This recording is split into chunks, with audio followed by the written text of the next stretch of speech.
ఓకేనా. అనంతపురం జిల్లా రాయదుర్గం మున్సిపాలిటీ పరిధిలో ఇక్కడ గవర్నమెంట్ హాస్పిటల్ ఉంది.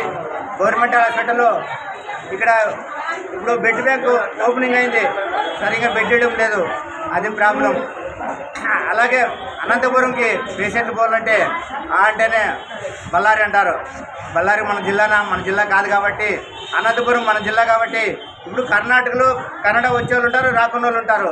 వీళ్ళని అనంతపురం తరలిస్తే చాలా ఇబ్బంది అవుతుంది, బళ్ళారి తరలిస్తే చాలా ఇబ్బంది అవుతుంది. అందుకే మనకు అనంతపురం జిల్లాకు అంబులెన్స్ చేయాలని రాయలసీమ కమ్యూనిస్ట్ పార్టీ ఈ మేడంకి ఒక వినతి పత్రం ఇచ్చినాము. దీని తరఫున సక్రమంగా చూడాలి. అదే ప్రకారంగా గర్భవతి మహిళ డెలివరీ అయితే ఆ జీవో కూడా కట్ చేసినారు. ఆ జీవో ఎందుకు కట్ చేసినారని రాయలసీమ కమ్యూనిస్ట్ పార్టీ డిమాండ్ చేస్తుంది. అందుకే అన్ని కోణాల మీద ఇప్పుడు ఈ హాస్పిటల్ సరైన సౌకర్యాలు లేవు. ఇక్కడ ఏమి